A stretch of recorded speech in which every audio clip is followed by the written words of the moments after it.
As South Korea hosts a nuclear industry summit a year after the meltdown at Japan's Fukushima nuclear plant, we ask, can the nuclear industry survive? And what are the risks versus the economic advantages? This is Inside Story.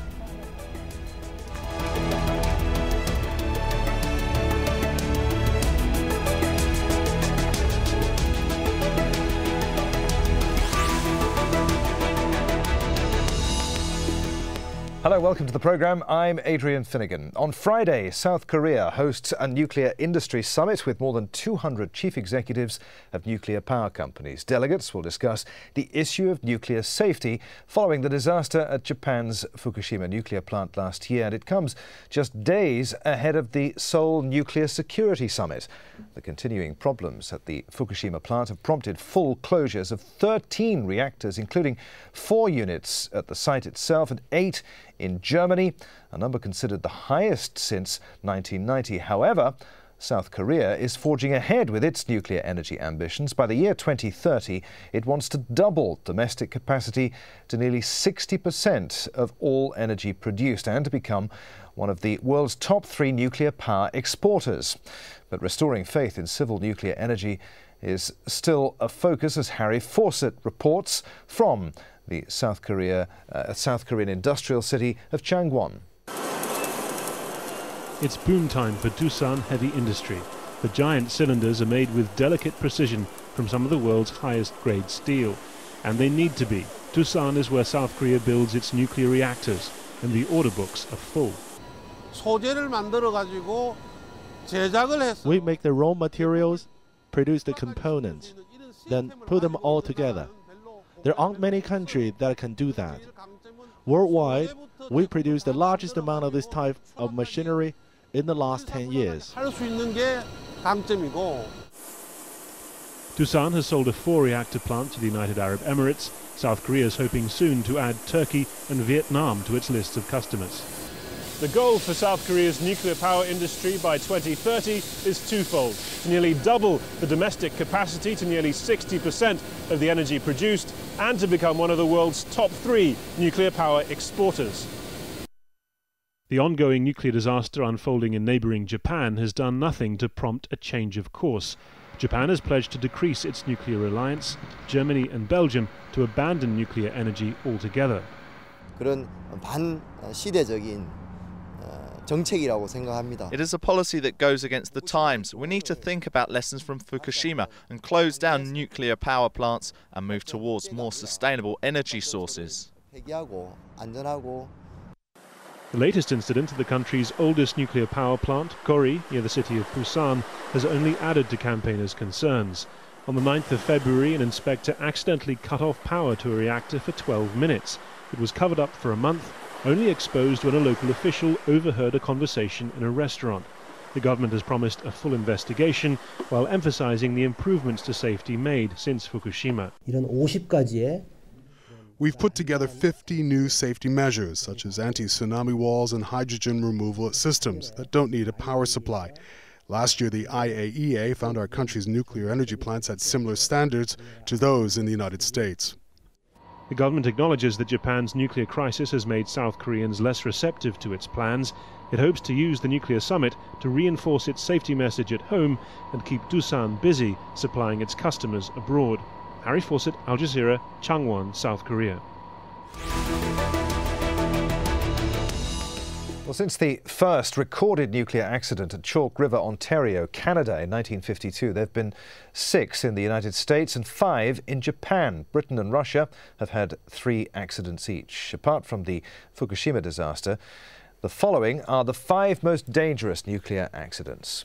The first, of course, Chernobyl in the former USSR, widely regarded as the worst nuclear accident in history. Before Fukushima, it was the only one classified as a major incident at level 7, the disaster scale introduced by the International Atomic Energy Agency. The Soviet Union was also where the second most disastrous nuclear accident happened, at the Mayak nuclear power plant. The IAEA classified that event as a level 6 on the disaster scale. Then there was the Windscale fire of October 1957, Britain's worst nuclear accident.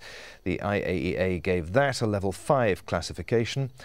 In March 1979, the United States witnessed its most disastrous nuclear accident at the 3 Mile Island plant near Hershey, Pennsylvania.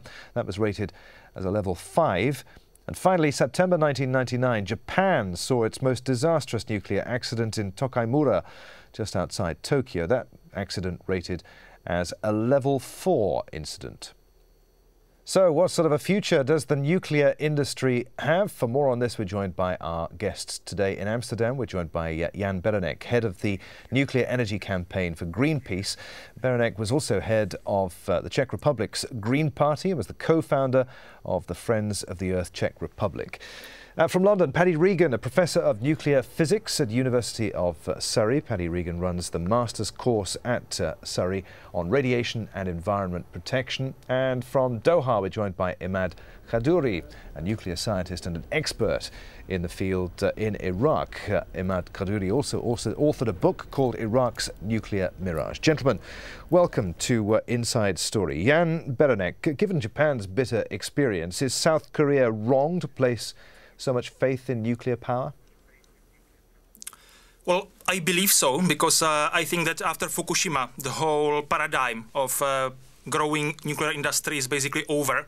And I think that you can see that on examples of countries like Germany or Japan, who are the technological leaders of the world. And this is the economy number 3 and 4 in size. And these countries are basically revising the role of nuclear power, and they are going to invest much more money into improvements and developments and upscaling of renewable energy. Same China, for example, which is the country that has been shouldering the recent growth of nuclear power. There has been 26 reactors under construction in China, but even China is taking the lessons from Fukushima quite seriously. So they've put a moratorium on the construction, and they've postponed approvals of new designs, new reactors. And I'm pretty confident that we will see slowdown or postponement of the nuclear ambitions program in China as well. In that sense, I believe that Korea actually is really missing the wagon or the train, because it's out of question that we will see a major shift in investments in technological advances towards renewable energy energies, which have already seen a major rates of growth even before Fukushima. So if Korea and other countries don't want to miss the train, they don't want to be left behind, they really need to seriously revise how they want to build their economies and their energy system for the future. All right. Paddy Regan, does the nuclear power industry have a future? Well, I'm not a spokesperson for the nuclear power industry, but I think it does worldwide. Worldwide, it makes up something like 15%, about 1/6 of the current electricity or energy production comes from civilian nuclear power. And the energy needs of the world are only increasing, not decreasing. Certainly, I think renewables have a role to play, but previous guest described China. China is building 26 new nuclear reactors. India, which has a growing population, a population that will outstrip China in the next 20-odd years, is investing fairly heavily in nuclear power. And I think in a situation where the world's population is increasing and the resources are becoming more and more scarce, I personally think that nuclear power continues to have a major role to play in energy production worldwide. Imad Khadduri, is nuclear power safe? Are we right to place our faith in it? To a large extent, yes. It is under control. The history of it, even though there have been a few accidents, but these accidents have to be taken into perspective. How many people died in Fukushima from radiation? None. How many people died in 3 Mile Island in the United States? None. How many people died in Chernobyl? Aside from the 57 that died on the spot in the explosion, the radiation effects, only 10 to 12 people died from thyroid. Things have to be taken into perspective, I say. Now, we have learned a lot from the experiences of these events. The event at Fukushima is one event every 2,500 years that such a large magnitude earthquake happens and such a very high tsunami wave occurs. Lessons have been learned, they're being applied. All these countries, South Korea, China, India, they would not be surging forward with expanding their nuclear technology power, electric generation power, had they not been convinced that there are more and more secure regulations and contingencies being taken into account. You say that lessons have been learned, Mr. Khadduri. What needs to happen, though, to ensure that there is never another Fukushima, another Chernobyl? Is it impossible to entirely eliminate risk? Yes. If you are saying never, never say never. The worst case, you can have a comet hitting a nuclear power plant. How can you plan contingency for that? As for natural disasters, each plant, when it is built, it takes many years of background studies, environmental, seismic, flooding, electric, all kinds of studies that lead to a choice of the site of this plant. And these are all guided by the International Atomic Energy Agency regulations. Now, some events, like the one I just mentioned, Fukushima, an event once every 2,500 years, how can you plan against that? Now, there's a second Fukushima, Fukushima number 2. It's only about 10 kilometers south of Fukushima 1. Another 4 plants, the same tidal wave hit both. Both of them had 6-meter tsunami walls, yet in Fukushima 2, the backup diesel plants were at a higher level, so the wave couldn't get there and they had no meltdown. Unfortunately for Fukushima 1, these were at a lower level and the wave got them. So you can never say you will have a 100% sure event on a nuclear level. All right. Jan, what do you make of what you've heard there? We've got to get things in perspective. Well, I think I need to fundamentally disagree. I mean, we have seen thousands of victims of Chernobyl disaster, people who have died of cancer. There are hundreds of thousands of people suffering severely from the impacts of Fukushima disaster. They have lost their families, they have lost the households, the jobs, everything they knew before, and they may never come back again. And this is something that you cannot simply discount. The other thing is that we have heard these assurances, there have been so many studies, so many years being given to the planning, but yet Fukushima has happened despite we are told nothing like that is possible. And I must say that what we actually see in Fukushima is first of all the governmental failure. It's the government that has been protecting the nuclear industry and its profits, and it terribly failed to protect the people. And I think that if we do simply more of the same, if we assure ourselves, all right, it will be fine again, then inevitably there is another next Fukushima accident, disaster happening. And I tell you that the governments are not ready to prevent it, and the governments are not ready to mitigate the risks and protect the people from its impacts. This is a serious problem. Paddy Regan, who oversees the nuclear power industry? We talked about the IAEA, but who makes up the rules and ensure the safety rules and ensures that they're complied with? Well, there is a World Nuclear Organization, but ultimately it's the IAEA. But I would go back to the discussion about risk again, if I may. It's absolutely true that, I mean, Fukushima was a disaster in the sense that there was a huge earthquake, a big tsunami, and the safety systems that were supposed to work did not work in the entirety that they were supposed to. There was probably a design flaw in the sense that the spent fuel rods, where the sort of ex-radioactive fuel or form of fuel in the reactors was stored, probably the wrong place, and that certainly caused a significant release of radiation there that's measurable. But again, to put it into the context of the other amounts of disaster that happened following the tsunami at Fukushima is kind of important, I think. As one of the other guests mentioned, to date, as far as we are aware, nobody has died, or likely anybody will die, from radiation exposure associated with Fukushima, yet there will be thousands of people who have died as a result of the infrastructure being destroyed in the east coast of Japan associated with that. And I would say, going back in terms of, I think the nuclear industry generally got itself a problem, made a problem for itself over the last 20 or 30 years post-Chernobyl by continuing to say everything had to be 100% absolutely fundamentally safe. Now, the reality is no engineering project of any description can be 100% safe, but the nuclear industry seems to have a specific problem associated with having to show the levels of safety for it which don't seem to apply to other areas. I mean, the single biggest disaster in terms of lives lost for energy production was the famous Banqiao hydroelectric dam failure in China in the mid-1970s, which, depending on whose reports you read, killed somewhere of the order of 150,000 people. I have seen absolutely nowhere ever anybody suggesting that we shouldn't have hydroelectric power because it's dangerous and kills people.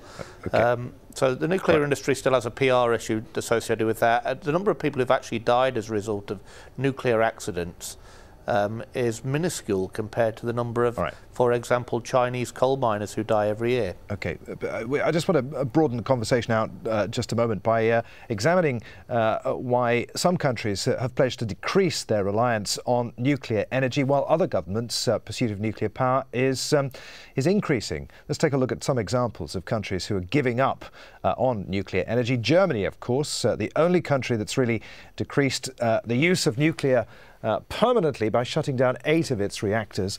The country wants to be nuclear-free by 2022. In Japan, only 2 nuclear reactors are in operation out of the nation's 54. Other countries like Belgium and Switzerland say they want to use less nuclear but haven't actually closed any plants yet. Now, on the other side of the coin, there are other countries who are still pursuing nuclear power quite vigorously. China, for example, one of them, with 26 reactors under construction and 51 planned. Then we have Russia with 10 reactors under construction, followed by India, which has 7 reactors, and South Korea with 3 under construction. It's also interesting to note that Britain says it's soon to build 4 to 10 reactors. Also worth mentioning that Gulf oil-producing nations like the United Arab Emirates, Saudi Arabia, Qatar and Iran are still eager to pursue nuclear power programs. Imad Khadduri, how do you explain this apparent contradiction whereby some countries are cutting their reliance upon nuclear energy while others are increasing it, particularly the Gulf nations who are sitting on the majority of the world's fossil fuels? Yes, that's a very good question. Let's take one by one, in a sense, the obvious ones. In Germany, the reason that they are closing down 8 reactors is that when they calculated the cost for upgrading, for doing all the new guidelines that are required on the light of these accidents, they found it's too expensive. And that's the reason why they're shutting down these old reactors. In Japan, you have the public awareness and the public heightened anxiety and fear, and the government is very courteous, is very cordial to this animosity to what happened in Fukushima. So they only have 2 out of 52 plants running because the rest are in maintenance. But I think they will slowly gain back the confidence of the public. As far as the other countries that are surging ahead, it is because I said their awareness of the restrictions, regulations, guidelines, safety measures, they are convinced that they are on the right track.